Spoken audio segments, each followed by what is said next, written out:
A los 13, mi padre me golpeó y me arrojó a una tormenta por creer las mentiras de mi hermano. Pensé que iba a morir esa noche, hasta que mi madre descubrió la verdad al día siguiente y desató una tormenta aún peor, una que terminó destruyendo todo el mundo que ellos intentaron usar para hundirme. Me llamo Matías, tengo 18 años, y crecí en Lansing, Michigan. Si alguien miraba a mi familia desde afuera, parecía una familia común. Ricardo, mi padre, tenía un taller mecánico y llegaba todos los días oliendo a solvente y cansancio, siempre hablando de lo duro que trabajaba. Carolina, mi madre, hacía la contabilidad para varios negocios pequeños y mantenía la casa funcionando sin que faltara nada. Mi hermano mayor, Sebastián, tenía 17 y había logrado convencer a todos de que era poco menos que perfecto. Y yo, bueno, yo simplemente existía. Buenas notas, perfil bajo, horas tocando batería en el sótano. No pedía nada y no causaba problemas. Cuando éramos chicos, Sebastián y yo nos llevábamos bien. Íbamos por bebidas a la gasolinera, jugábamos videojuegos, lo típico entre hermanos. Pero cuando entré a la secundaria, él descubrió algo que cambió todo, era un mentiroso experto, capaz de inventar cualquier cosa y lograr que Ricardo le creyera sin dudar. Primero fueron cosas pequeñas, faltaban $20 de la billetera de mi padre, Sebastián decía que me había visto cerca del cuarto de mis padres, y yo terminaba castigado 2 semanas. Luego apareció un golpe en la camioneta. Sebastián aseguró haberme visto lanzando una pelota cerca del vehículo. Otro mes sin teléfono.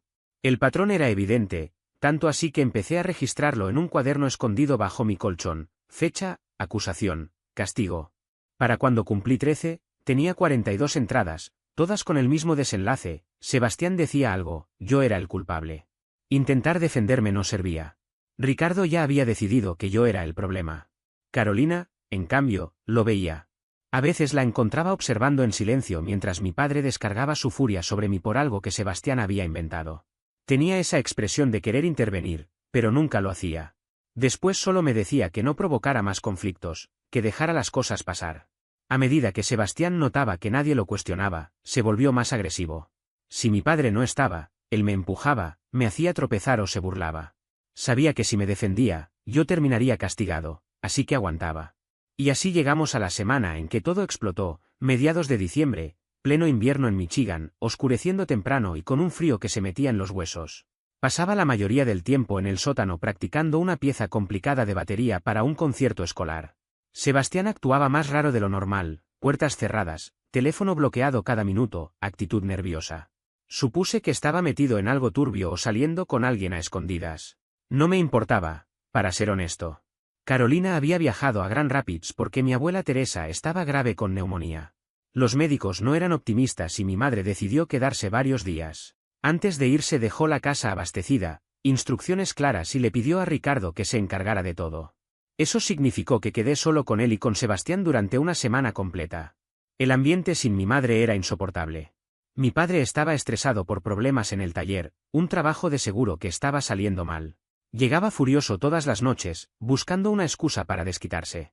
Yo hacía lo posible por no cruzarme con él, cenaba rápido, me iba al sótano y cumplía mis tareas en silencio. Hasta que llegó el jueves. Ese día entré a casa a las 3:45. Dejé la mochila junto a las escaleras, tomé unas galletas y bajé al sótano. Tenía 2 horas antes de que Ricardo regresara, o eso creía. A los 30 minutos de estar practicando, escuché el ruido de la camioneta entrando al garaje. Demasiado temprano. Y luego escuché mi nombre, gritado con una fuerza que me heló la espalda. Subí despacio. En la sala estaba Ricardo, con la cara roja de furia. Sebastián, sentado en el sofá fingiendo estar herido por dentro. Y en la mesa de centro, el reloj de don Arturo, mi abuelo fallecido. El reloj que mi padre guardaba bajo llave, un Omega Seamaster que su padre había usado durante décadas. Allí estaba, pero destrozado, cristal roto, correa torcida, como si alguien lo hubiera golpeado con violencia. En cuanto crucé la puerta, mi padre empezó a gritar que yo había robado el reloj y lo había destruido. Su puño ya estaba cerrado. Yo solo podía mirar el reloj, confundido. Dije que no había tocado nada, que no había entrado a su cuarto. Él respondió con una voz helada. Sebastián te vio saliendo de nuestra habitación ayer. Miré a mi hermano, esperando que confesara. Que dijera la verdad. Él bajó la vista, apretó los labios como si estuviera al borde de llorar, y luego levantó la cabeza con voz temblorosa. Vi a Matías saliendo del cuarto con algo en la mano. Le pregunté qué hacía y me dijo que no me metiera. Era una mentira descarada. Yo jamás había tocado ese cuarto. Nunca. No había tocado ese reloj. Ni siquiera tendría un motivo para hacerlo.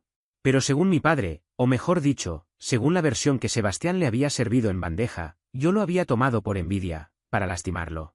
Nada tenía sentido, pero cuando Ricardo se enfurecía, la lógica desaparecía por completo. Para él, yo siempre era el problema. Sube ahora mismo, me ordenó. Te quedas en tu cuarto hasta que decida qué hacer contigo. Intenté defenderme, explicarle que no tenía razón alguna para tocar su reloj y que Sebastián estaba mintiendo, igual que lo había hecho tantas veces antes. Pero Ricardo no escuchaba. Se limitó a agarrarme del brazo con tanta fuerza que supe que me quedaría un moretón, y me empujó hacia las escaleras. Esa noche de jueves me senté en la cama, intentando descifrar cómo Sebastián había conseguido que todo encajara tan perfectamente. El reloj estaba guardado bajo llave en el closet de Ricardo. Para que él pudiera destruirlo, tuvo que haber forzado la cerradura o robado la llave. Luego lo rompió, lo aplastó sin reparo, y preparó toda la escena para que yo pareciera culpable. Lo más indignante era que mi padre no había dudado ni un segundo en creerlo. A Ricardo ese reloj le significaba más que cualquier cosa. Era el último recuerdo tangible que conservaba de don Arturo, su padre. Y Sebastián, solo por perjudicarme, lo había destruido, y aún así yo era el condenado villano. El viernes fue incluso peor. Seguí encerrado en mi habitación, sin teléfono, sin mis baquetas, sin escuela, sin derecho a salir. Desde arriba escuchaba la voz de Ricardo creciendo de intensidad conforme avanzaban las horas. Llamó a la aseguradora, luego a un joyero para preguntar por reparaciones. Cada llamada lo dejaba más alterado. Mientras tanto, Sebastián actuaba como el hijo ejemplar, ofreciéndose a preparar el almuerzo, preguntando si necesitaba algo, moviéndose por la casa con una simpatía fingida. Y mi padre, encantado, le decía que al menos tenía a un hijo confiable. Yo quería bajar gritando, obligarlo a mirar la verdad de frente, pero hacía tiempo había aprendido que dejarme llevar por las emociones solo empeoraba las cosas. Así que me quedé ahí, esperando el momento inevitable en que todo explotaría. La oportunidad llegó el sábado por la tarde. Escuché los pasos de Ricardo acercándose y su voz firme. «Baja». Lo encontré en la cocina, con Sebastián a un lado observando como si fuese un espectador privilegiado. Llamé a Carolina, dijo sin rodeos. Le conté lo que hiciste. ¿Y sabes qué dijo? No contesté. Su silencio era una trampa. Dijo que no hay manera de que tú hayas hecho algo así. Que Sebastián debe estar mintiendo.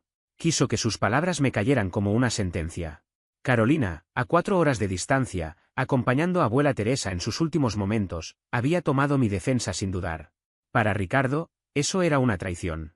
Gasté $65 para que valoraran el reloj, continuó con la mandíbula apretada.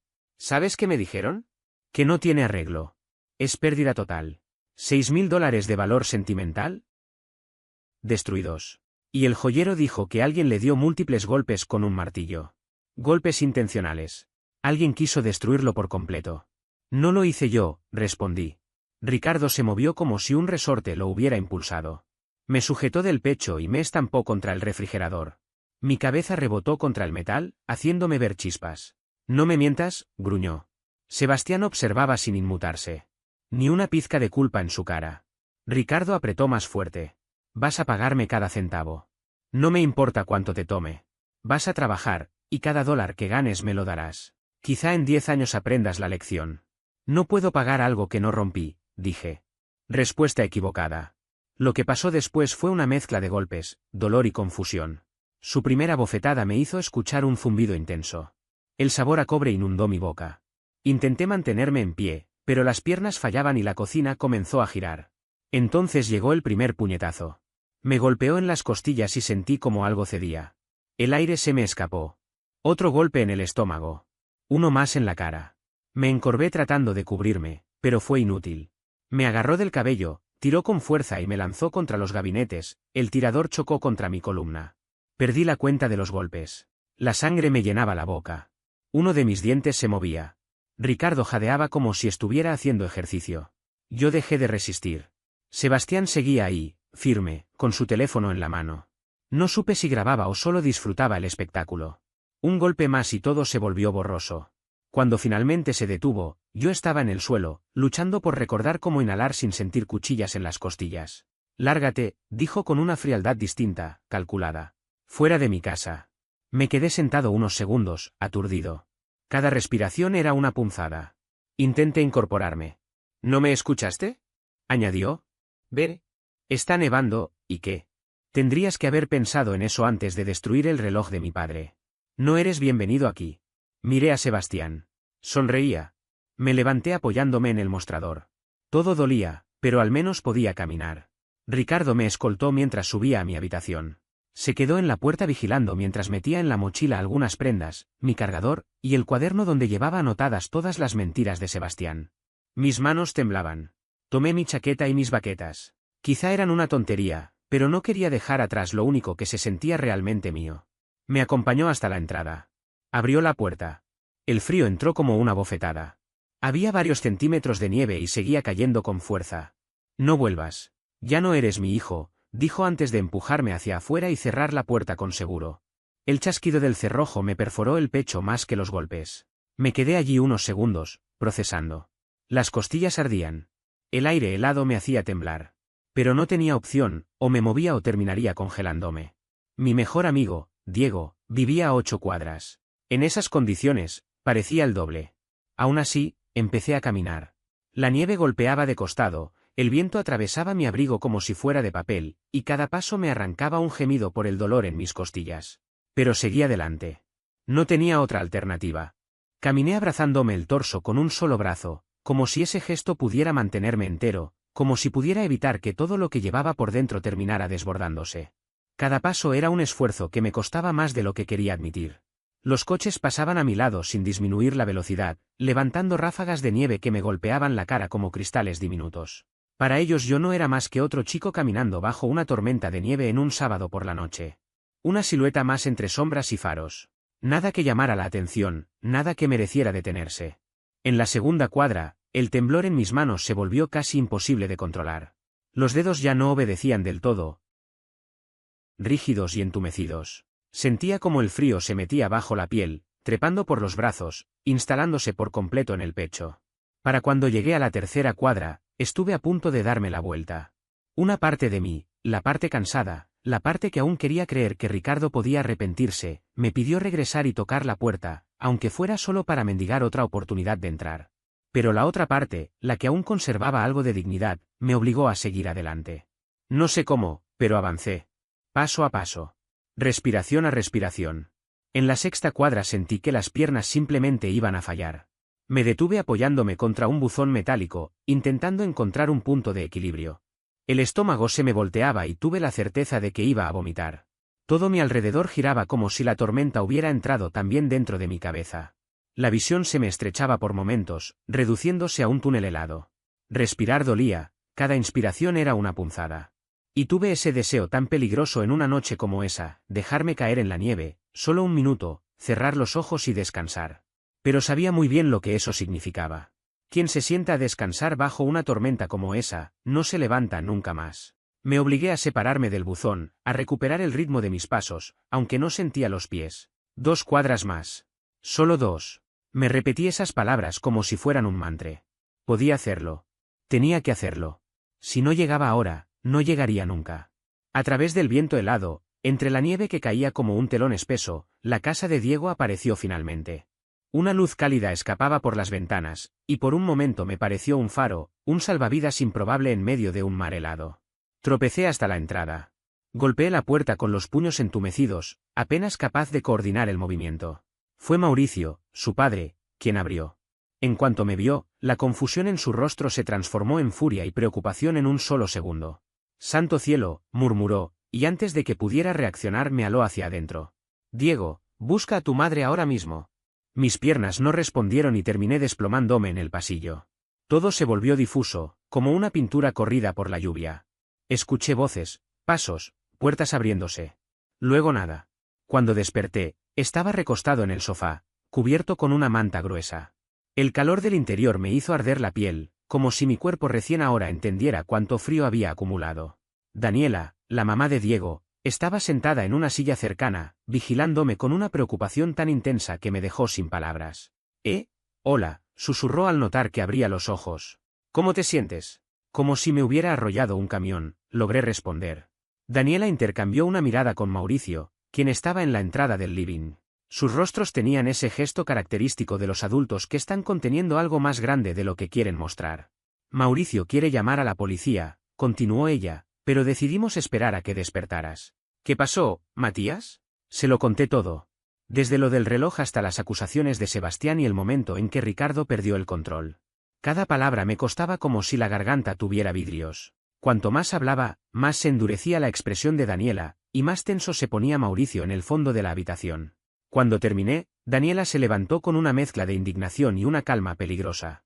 Se dirigió hacia la cocina, donde escuché a Mauricio reaccionar con voz elevada, incapaz de contener la indignación. Volvió al cabo de un par de minutos. Mauricio se acercó con pasos firmes. Era un hombre grande, manos de obrero, espalda ancha, alguien que no necesitaba gritar para imponer respeto. Escucha, chico, dijo con firmeza. Esto es lo que vamos a hacer. Primero, vamos a llamar a la policía para presentar un reporte formal. Lo que te hizo tu padre no fue una discusión, fue agresión. Segundo, te vas a quedar aquí, en nuestra casa, todo el tiempo que necesites. No vas a volver a ese lugar esta noche ni mañana ni hasta que esto se resuelva. Tercero, Daniela te tomará fotos de las lesiones, y dejaremos registrado todo lo ocurrido con horas y fechas. Y por último, se cruzó de brazos, si tu padre aparece por esta casa, primero tendrá que pasar por mí. Y te aseguro que no lo voy a permitir. Intenté decir que no hacía falta, que no quería causar problemas, pero él levantó la mano para detenerme. Si hace falta. Punto. Nadie debería pasar por lo que pasaste. Los oficiales llegaron alrededor de las 8. Un hombre y una mujer. Ella se sentó frente a mí, colocó una libreta en la mesa y empezó a hacer preguntas con una voz suave pero firme. Mientras hablaba, tomó fotos de mi cara, de los moretones que empezaban a oscurecerse en mis costillas, del labio partido. Me preguntó por incidentes anteriores. Entonces saqué mi cuaderno, ese en el que llevaba meses anotando comportamientos, fechas, comentarios, empujones. Lo abrí en la página correspondiente y se lo entregué. ¿Tu padre te ha golpeado antes?, preguntó. No así, respondí. Pero me ha empujado, me ha agarrado fuerte, ha perdido los estribos muchas veces. ¿Y tu madre? ¿Dónde está ella ahora? En Grand Rapids. Está cuidando a su mamá enferma. No sabe nada todavía. Tomó nota de todo. Luego los oficiales hablaron con Mauricio y Daniela, asegurándoles que Servicios de Protección Infantil se pondría en contacto para evaluar la situación. Mauricio me preparó una sopa caliente con un cuidado que agradecí más de lo que pude expresar. Daniela me trajo ropa limpia de Diego porque la mía estaba manchada de sangre y nieve. Diego se sentó a mi lado a jugar videojuegos, como si quisiera recordarme que aún existían momentos donde podía ser solo un chico. Ese gesto, simple pero sincero, me impidió venirme abajo. Esa noche me quedé acostado en el sofá mirando el techo. Cada parte de mi cuerpo ardía, pero lo que más dolía era esa sensación de vacío, como si algo adentro se hubiera roto de manera irreversible. A las 11, mi teléfono vibró. Era Ricardo. 37 llamadas perdidas. 16 mensajes exigiéndome que volviera o me arrepentiría. Lo bloqueé sin pensarlo. Cerré los ojos. Dormí. A la mañana siguiente, Mauricio me llevó a una clínica de urgencia. La doctora confirmó que no había fracturas, pero sí costillas magulladas y una leve conmoción. Documentó todo para la denuncia. Luego me miró con seriedad. ¿Te sientes seguro dónde estás quedándote? Asentí. Estoy con la familia de Diego. Perfecto, dijo. Y debemos avisarle a tu madre cuanto antes. No quería. Carolina tenía suficiente encima cuidando a abuela Teresa. Pero Mauricio tomó el teléfono, marcó y explicó todo con una claridad brutal. La escuché gritar al otro lado, completamente fuera de sí, la voz cargada de miedo y rabia. Me pasó el teléfono. Matías, dijo Carolina, temblando. Cuéntame todo. Ahora mismo. Tuve que repetírselo todo, el reloj, Sebastián, la golpiza, la tormenta. Cuando terminé, no escuché nada por un momento. Luego oí su llanto, fuerte, contenido durante demasiado tiempo. Voy para allá, dijo. Tu abuela está acompañada. Tú me necesitas más. Estoy allí en 4 horas. No te acerques a esa casa bajo ninguna circunstancia. Colgó. Carolina llegó a las 2:40 de la tarde, abriendo la puerta como si el viento la hubiera empujado. Me abrazó con tanta fuerza que me faltó el aire. Al mirarme la cara, algo en su expresión cambió por completo, se volvió fría, precisa, casi quirúrgica. Gracias por cuidar de mi hijo, le dijo a Mauricio y Daniela. Ahora necesito un teléfono que no deje de sonar cada minuto. Daniela se lo entregó. Mi madre entró a la cocina y comenzó a llamar. Su voz se alternaba entre el control absoluto y una furia que jamás le había escuchado. Algunas de las llamadas eran a su abogada. Sí, necesito iniciar el proceso ahora mismo. Causal, abandono de obligaciones parentales y poner en riesgo a un menor. Sí, tengo pruebas. Muchas. Escuché otras llamadas que no logré identificar. 60, 70 minutos sin detenerse. Cuando regresó al living, tenía un plan completo en los ojos. Un mapa de batalla. Ya está hecho, anunció. Pedí el divorcio y la custodia de emergencia. Tu padre va a entender lo que significa meterse con mi hijo. Mamá, no. Matías, me interrumpió, yo misma alimenté esto al justificarlo tantos años. Te pedí que fueras el que cediera, porque yo no quería enfrentar mis propios miedos. Pero te puso las manos encima. Eso termina hoy. Se sentó a mi lado. Respó lenta, más tranquila, pero con una firmeza que no le había visto nunca. Debí protegerte antes. Debí ver lo que Sebastián estaba provocando. Debí enfrentar a Ricardo mucho antes. Lo siento, hijo. De verdad lo siento, pero voy a arreglar todo esto. ¿Y abuela Teresa? Mi hermana está con ella. Está estable. Pero tú eres mi prioridad. Siempre lo fuiste, aunque no lo demostrara bien. Los 7 días siguientes fueron un caos absoluto. Un caos dirigido por mi madre, que resultó ser mucho más implacable y eficiente de lo que yo jamás habría imaginado. No volvió a esa casa ni un solo minuto. Sin pensarlo 2 veces, me llevó a un hotel, nos registramos en un Holiday Inn y comenzó a mover cada pieza necesaria para desarmar, poco a poco, todo lo que Ricardo había construido a base de manipulación y miedo. Y yo, por primera vez en mucho tiempo, supe que ya no estaba solo. La abogada de mi madre era una mujer llamada Ángela, alguien que, a simple vista, parecía una abuela dulce y tranquila, pero que al abrir la boca sonaba como si hubiera pasado años negociando en los rincones más oscuros de algún sindicato criminal. Desde el primer encuentro dejó claro que no iba a permitir que mi padre, Ricardo, saliera indemne de lo que me había hecho. Su forma de trabajar era casi quirúrgica, meticulosa, firme y sin dejar espacio para retrocesos. El primer paso fue la audiencia de emergencia por la custodia. Sucedió el miércoles siguiente al incidente, apenas 4 días después de que mi padre me golpeara y me expulsara a la tormenta. El informe policial fue clave, igual que el registro médico y el cuaderno donde yo había anotado durante años cada mentira de Sebastián, mi hermano mayor, y cada reacción de mi padre. Cuando el juez vio las fotos de mi rostro, no tardó ni un minuto en otorgarle a mi madre, Carolina, la custodia temporal completa. Mi padre ni siquiera se presentó, no había nada que pudiera justificar lo que había pasado. Después vino la parte de los bienes. Aunque Michigan es un estado de divorcio sin culpa, los casos de abuso infantil modifican todo. Ángela presentó mociones para cada rincón de la vida que mis padres habían construido juntos, la casa, los autos, las cuentas bancarias, el fondo de retiro, absolutamente cada uno de los activos compartidos. No dejó nada sin revisar. Una noche, en la habitación del hotel, mi madre me mostró los números y me dijo: tu padre y yo construimos todo esto juntos. Trabajé tantas horas como él, y usó nuestros bienes para mantener una casa donde mi hijo fue golpeado.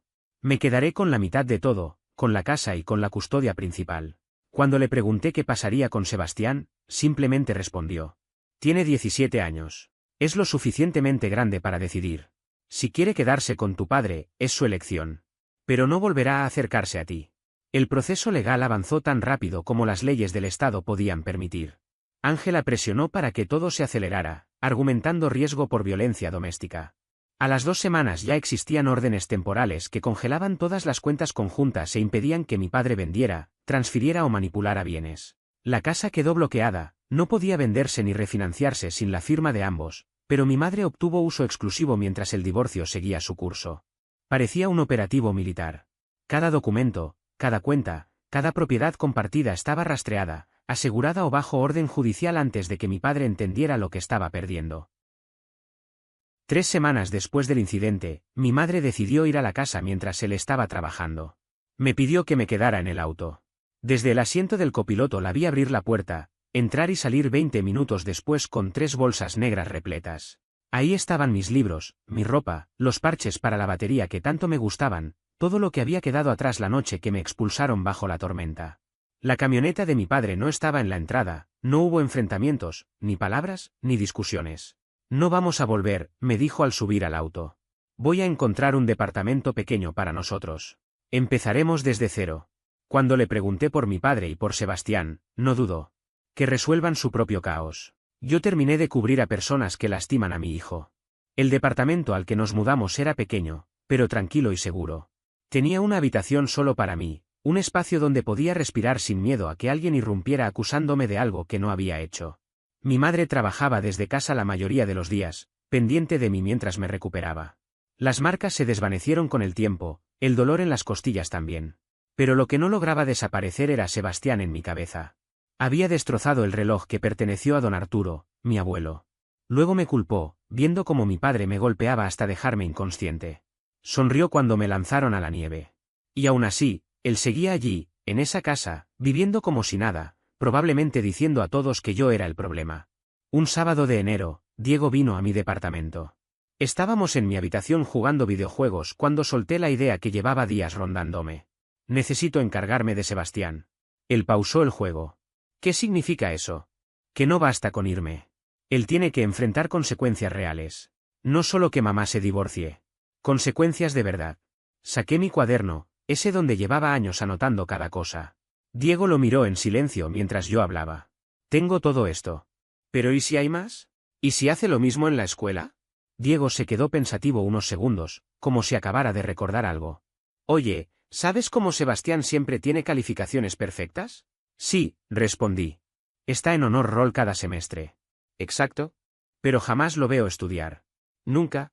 Eso me empujó a investigar.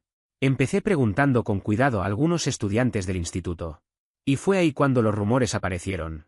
Que Sebastián siempre sabía cuándo habría exámenes. Que sus notas eran demasiado regulares. Que incluso había ofrecido ayuda para mejorar calificaciones, por dinero.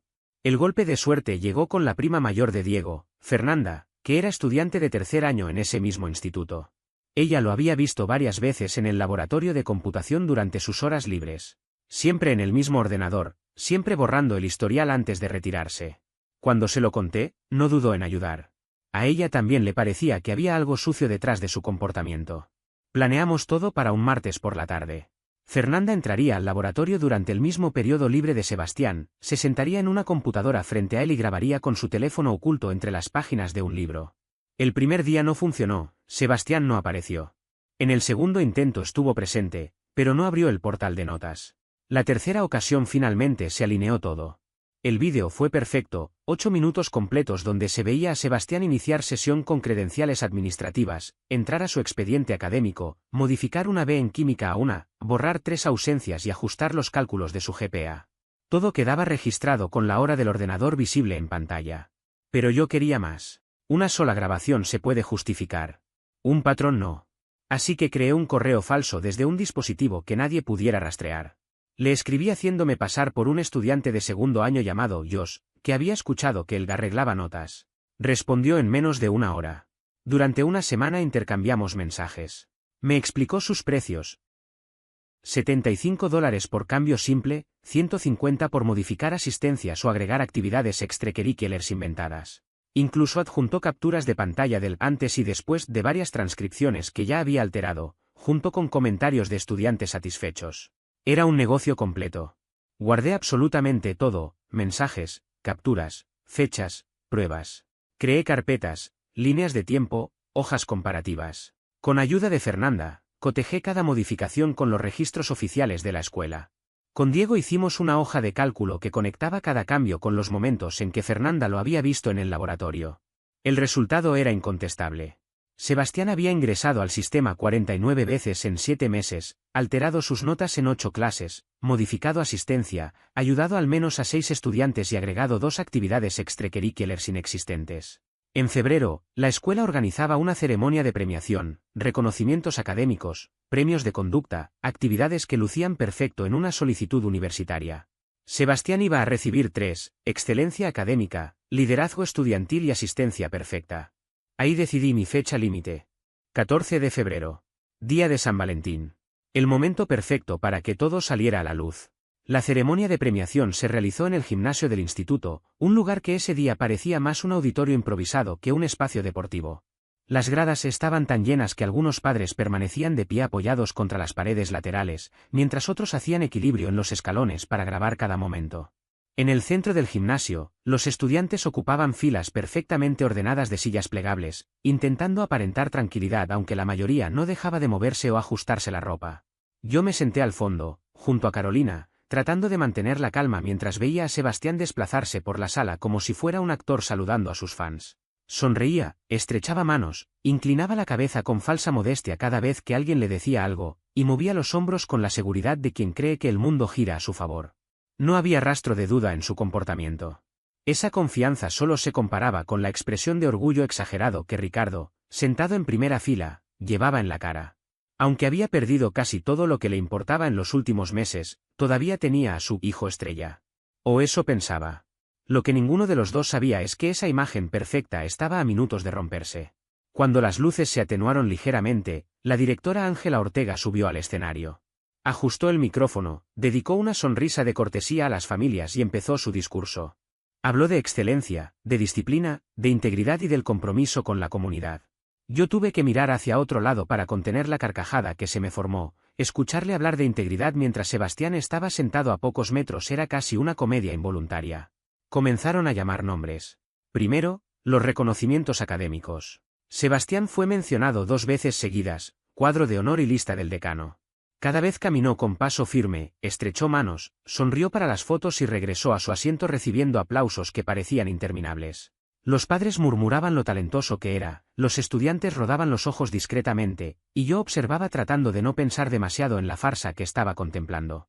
Luego vinieron los premios extracurriculars. Nuevamente, allí estaba él, aceptando certificados como si realmente hubiese participado en todo lo que decía su historial.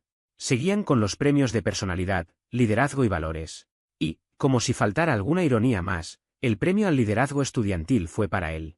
Ejemplo de conducta, dijo la presentadora. Modelo para sus compañeros, añadió. Yo sentí una mezcla de risa y náuseas. Cuando lo vi subir con ese certificado grande entre las manos y posar junto a Ángela Ortega, algo simplemente hizo clic dentro de mí. Me levanté de mi asiento y caminé hacia el escenario. La directora me reconoció en cuanto me acerqué. Habíamos hablado varias veces por los trámites de mi transferencia. Matías, ¿cierto? ¿Necesitas algo? Preguntó en voz baja, aún con esa sonrisa formal que se deshace en cuanto ocurre una emergencia. Saqué una memoria USB del bolsillo. Lo que tengo aquí necesita revisarse ahora mismo. Es una cuestión grave de fraude académico y acceso no autorizado a los sistemas del colegio. La tensión se sintió al instante. Las conversaciones se apagaron como si alguien hubiera bajado el volumen del mundo. Sebastián, que todavía estaba sobre el escenario, palideció. ¿Qué estás diciendo exactamente?, preguntó la directora, ahora sí visiblemente preocupada. Que Sebastián Parker ingresó al portal de calificaciones con credenciales robadas. Que modificó sus notas 49 veces. Que alteró las de otros 6 estudiantes a cambio de dinero. Y que inventó actividades extracurriculars que jamás existieron. Hubo un estallido de murmuraciones. Padres indignados, estudiantes mirando a sus teléfonos tratando de grabar, otros volteando hacia Sebastián completamente en shock. Ricardo se levantó de su asiento con una mezcla de ira y confusión. De no ser por Carolina, que se interpuso, probablemente habría llegado a empujar a alguien. Aquí hay vídeos, añadí, correos, capturas de pantalla, registros, análisis cruzados, 7 meses completos de manipulación. Y para asegurarlo, saqué una segunda USB. En esta están los análisis que relacionan los accesos al laboratorio, en especial el terminal número 7, con las fechas exactas en las que se realizaron los cambios. Ángela Ortega tomó ambos dispositivos como si fueran pruebas explosivas. Necesito revisar esto ahora mismo, dijo con urgencia mirando a Sebastián. Acompáñame. Sin discutir. Él abrió la boca, pero no logró decir nada. Ricardo dio un paso hacia el escenario, pero 2 guardias se interpusieron de inmediato, precisamente porque Carolina había advertido que podría haber un problema. Señor Parker, debe permanecer en su asiento, le indicaron. El asunto será atendido por la administración. Es mi hijo. Quiero saber qué está pasando. Insistió él con los dientes apretados. Será informado, respondió uno de los guardias sin perder la calma. Sebastián fue escoltado fuera del gimnasio por una puerta lateral. La directora lo siguió. Y la ceremonia terminó allí. Los maestros intentaban tranquilizar a la gente, pero era inútil. Los padres pedían explicaciones, los estudiantes grababan todo y los empleados del colegio intercambiaban miradas de desconcierto. Regresé a mi asiento junto a Carolina, que tenía una expresión difícil de describir, alivio, indignación justificada y un toque de satisfacción por lo inevitable que finalmente había estallado. Las consecuencias llegaron como una avalancha. Esa misma noche, Ángela, el director de TI del distrito y el superintendente revisaron cada archivo del USB. Confirmaron absolutamente todo. A medianoche ya estaban convocando una reunión extraordinaria de la junta escolar. Diego, primo de un compañero, me enviaba mensajes sin parar, actualizando cada movimiento. Sebastián quedó suspendido inmediatamente mientras avanzaba la investigación. Los 6 estudiantes que participaron en el esquema fueron llamados al día siguiente. 2 confesaron sin resistencia. 3 intentaron mentir, pero no había forma de contradecir los registros, capturas y vídeos. 1, de hecho, agradeció que lo hubieran descubierto antes de que su solicitud universitaria llegara a manos de los comités de admisiones. El departamento de TIR recuperó los registros de respaldo. Los archivos mostraban cada modificación, notas reales, notas alteradas, fechas, horas, incluso la dirección IP utilizada. El GPA real de Sebastián era 2.8. El falso, 3.9. Había borrado 21 ausencias, inventado clubes inexistentes y fabricado una trayectoria escolar completa que no era suya. La junta escolar votó por unanimidad expulsarlo de inmediato. También enviaron todo el caso a la Fiscalía del Condado. Las universidades donde había sido aceptado revocaron sus cartas de admisión.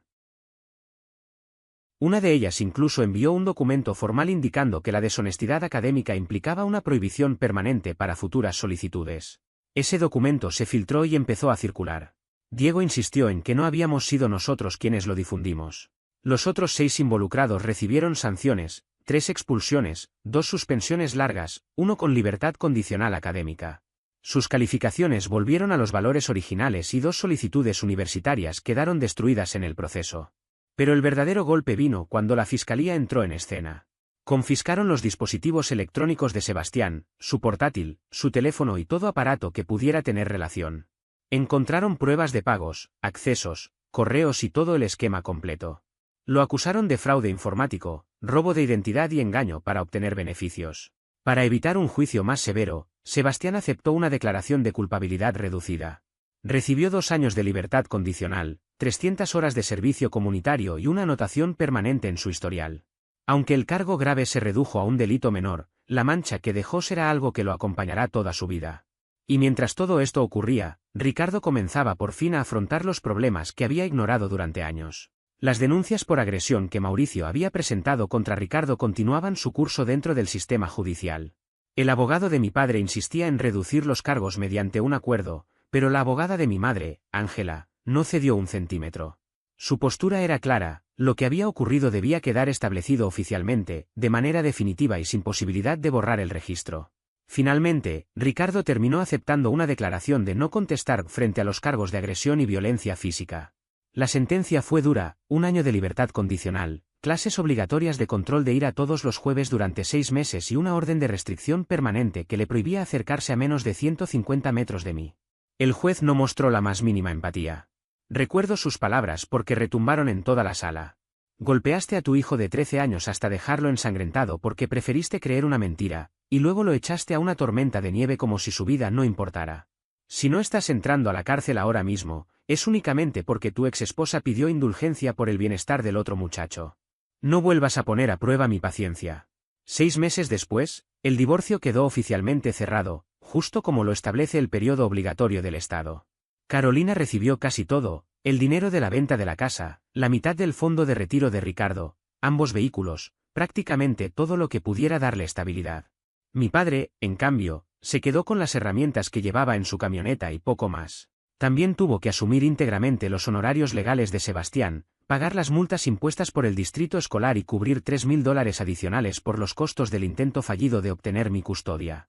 Un tiempo más tarde, Diego me contó que Ricardo y Sebastián habían terminado viviendo en un pequeño apartamento de 2 habitaciones sobre una lavandería, en una zona bastante deteriorada de la ciudad. Las paredes eran tan delgadas que cualquiera podía escuchar la conversación del vecino, la infestación de cucarachas era constante y la calefacción apenas funcionaba en invierno.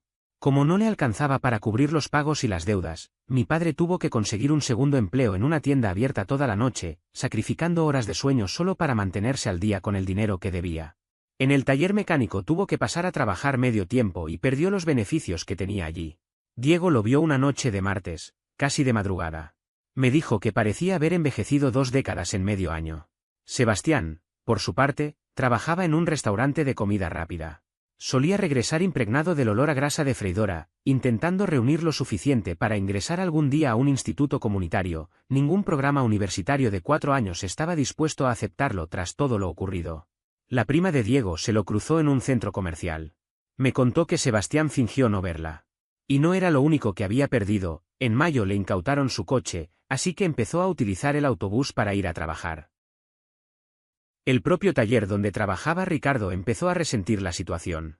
En un pueblo pequeño, los rumores corren como pólvora, y muchos clientes habituales dejaron de llevar allí sus vehículos apenas se enteraron de lo que había hecho. Ángela, insistiendo en que esto no debía quedar oculto, logró que el informe policial permaneciera público. Varios antiguos clientes expresaron que no querían respaldar a una persona capaz de algo así. Con el tiempo salió a la luz lo del reloj. Durante las diligencias del divorcio, Ángela solicitó documentación, citó testigos y obligó a que Sebastián declarara bajo juramento.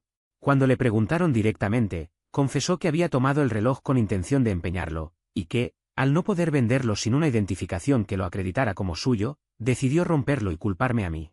Dicen que Ricardo no le dirigió la palabra durante 2 semanas después de aquella declaración. La casa se vendió en julio, ya con el divorcio firmado. Mi madre usó su parte para liquidar su coche, crear un fondo de emergencia y dar un anticipo para comprar una vivienda pequeña en un distrito escolar más tranquilo. Yo comencé las clases en esa nueva escuela después de las vacaciones de primavera.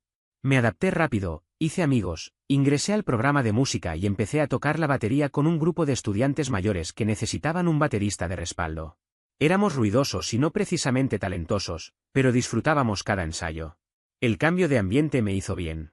Mis calificaciones mejoraron hasta estabilizarse entre A y B, y ese semestre integré la lista de honor. Una noche de mayo, mientras cenábamos, sonó el teléfono de mi madre. Miró el número con expresión tensa. «Es tu padre», murmuró, y respondió en altavoz. «¿Qué quieres, Ricardo?» La voz del otro lado sonaba gastada, casi apagada. «Quiero hablar con Matías. Solo un minuto, por favor. Necesito disculparme». Carolina me miró. Yo negué con la cabeza sin decir una palabra. «Lo escuchaste», respondió ella. «No quiere hablar contigo. Perdiste ese derecho cuando levantaste la mano contra él. Sé que arruiné todo. Sé que confié en Sebastián cuando debería haber creído en Matías. Sé que destruí a mi familia. Solo quiero pedir perdón. Puedes disculparte enviando el cheque mensual», lo interrumpió mi madre. «Esa es la única relación que tienes con nosotros ahora». Colgó sin darle oportunidad de añadir nada más y bloqueó el número. Luego me preguntó si estaba bien. «Sí», le dije, «estoy bien». Y era verdad. Porque para entonces ya no se trataba de venganza, sino de seguir adelante, de construir algo distinto a lo que ellos decían que nunca lograría. Terminé la secundaria con un expediente académico impecable, algo que jamás habría imaginado años atrás. Ese esfuerzo me abrió las puertas de una universidad pública que me ofreció una beca por mérito. Elegí estudiar pedagogía musical, no solo porque la música siempre había sido un refugio para mí, sino porque quería convertirme en el tipo de adulto que yo habría necesitado cuando era un niño tratando de hacerse invisible dentro de su propia casa. El día de mi graduación fue uno de esos momentos que se quedan grabados para siempre. Carolina ocupó un asiento en primera fila, con los ojos llenos de lágrimas desde que empezó la ceremonia. Cuando subí al estrado para dar mi discurso, vi cómo ella se llevaba una mano al pecho, como si necesitara sostener toda la emoción que la atravesaba. Después del acto, me abrazó tan fuerte que por un segundo me quedé sin aire, y aún así no soltó mi hombro mientras me decía una y otra vez lo orgullosa que estaba. Sacó fotos sin parar, parecía empeñada en capturar cada detalle para no olvidar ni un instante. También asistieron Mauricio, Daniela, Diego y el resto de su familia. Para mí habían dejado de ser simplemente amigos para convertirse en ese tipo de personas que, sin tener obligación alguna, se presentan cuando lo peor ocurre y permanecen cuando lo mejor empieza a construirse. Ellos estuvieron ahí en cada recital, en cada logro pequeño o grande, celebrando conmigo como si fuéramos parte de la misma sangre. En cuanto a Ricardo y Sebastián, con los años se diluyeron en un espacio lejano. No volví a cruzármelos ni lo busqué, se quedaron atrás como capítulos cerrados que ya no merecían ser releídos. Comprendí que no todos los finales deben incluir una reconciliación. Algunos simplemente requieren distancia, silencio y seguir avanzando. Aprendí que crecer no siempre consiste en reparar lo roto, sino en levantar algo nuevo sobre un terreno firme. Y eso fue lo que hice, construí una vida que jamás habrían imaginado posible para mí. No para demostrarles nada, sino para demostrarme a mí mismo que merecía algo distinto. Carolina y yo llegamos a un punto donde lo que dolía dejó de definirnos. Creamos estabilidad, paz, un hogar propio. Mirando hacia atrás, Entendí que la verdadera victoria no estaba en verlos caer, sino en reconocer que ya no tenían ningún lugar en mi historia. Y la vida, por primera vez, empezó a sentirse realmente nuestra.